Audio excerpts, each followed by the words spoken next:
Okay, explore number 3 from relative dating. How do scientists describe gaps in the rock record?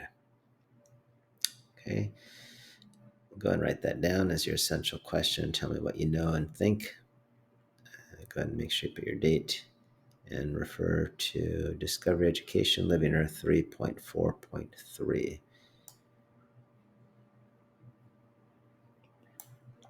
All right, hopefully you took a moment to write down what you know. We're going to take the first subtitle, Unconformities. Okay, as you can see here in the first paragraph in blue here, an unconformity basically means something that does not conform, does not align with. Um, that can be information. In our case, we're talking about rock layers. And you can have layers that do not conform with the layers above and below. These are called unconformities. They represent gaps in time, gaps in information. And they're fairly common, actually. In fact, letter A, most rock sequences are not complete due to weathering and erosion, which has worn away layers of rock, only to then have new sedimentary deposits lay on top of those layers. And that's what produces your gap or break in the rock record. So in our picture here, you can kind of see the top layer, you can see a bottom layer, and this little red line here represents the erosional surface between those two rock layers.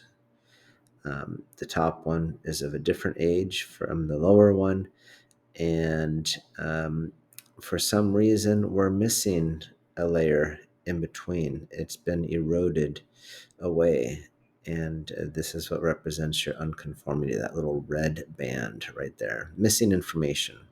Okay. To the side here in the side margin, we talked about a gap or a break in the rock record, and we say that these layers don't conform. These unconformities are missing segments of Earth's history. Okay. All right, so there's 3 types of unconformities.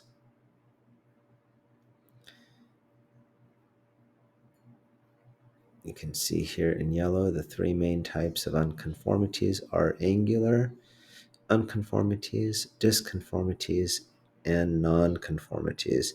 And so in our notes here, you can see that we've written that out. Letter B, 3 types. The first one is angular unconformity. And we've got a picture down here. Let's take a look at the text here. An erosional surface in which the sedimentary rock below the surface forms an angle. Okay, so here we go. You can see these lower layers. It looks like there's some folding that's starting to develop, or bending, which is occurring. And you can see that the top part has been eroded down. And then you have new layers that have subsequently been deposited on top. This is what we call an angular deformity. Okay, these are things that you definitely see if you're out doing a field study or hiking in the mountains. You might see these. The second type of unconformity is called a disconformity, an unconformity between parallel layers of sedimentary rock. So here on the left, you might have 1, 2, 3, 4, 5, 6 layers. Erosion wipes away the top 3 layers, and subsequently new layers are deposited on top of those old layers, and we don't have any evidence of the dark green, light green, and pink. Those are gone, but these are still parallel. Okay, this is what they mean by a disconformity. Okay.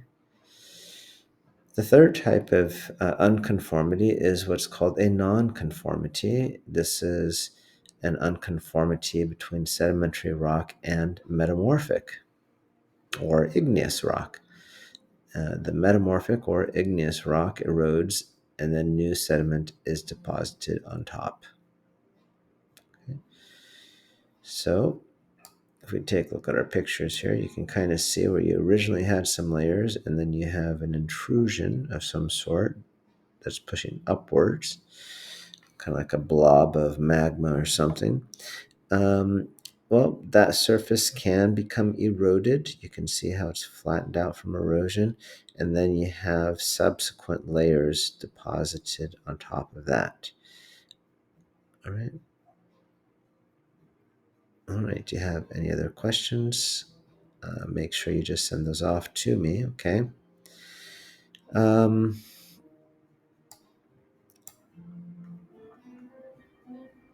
so we talked about angular unconformities. We're just kind of following the text here. I tried to make the diagrams as close to your text as possible. You have a disconformity where you have many layers. Some of those layers disappear, and then you have new layers deposited on top of it. This is called a disconformity. And then the nonconformity, you can see where you had your layers.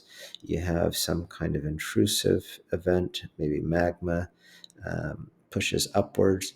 It gets worn down along with the layers that are on top of it, and then new layers are going to be deposited on top of that afterwards, and that is called your nonconformity.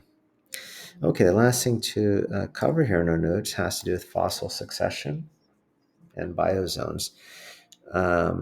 As you know, if you take a look at strata, older layers of rock, older fossils on the bottom, newer rock, newer fossils tend to be found in the uppermost layers. That distribution can change over time, and this is what we call fossil succession, right? Um, One fossil gives way to another fossil, gives way to another fossil succession. And then there's the concept of biozones, a section of strata containing fossils characteristic to a specific geological time. That should make sense. If we have certain dinosaurs living in the Triassic period, then those are the type of fossils we should find in the representative rock at that time.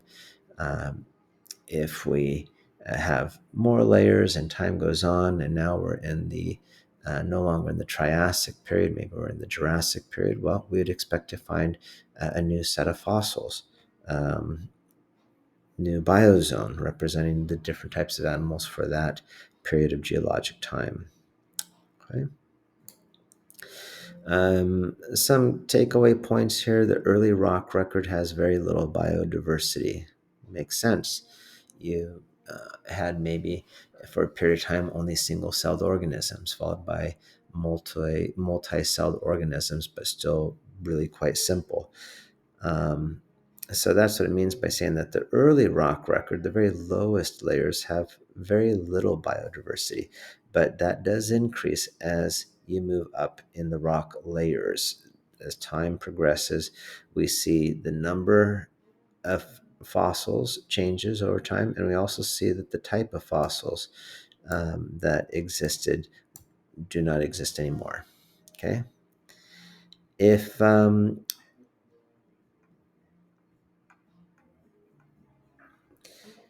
if two different strata contain the same types of fossils, both rock units must be the same relative ages.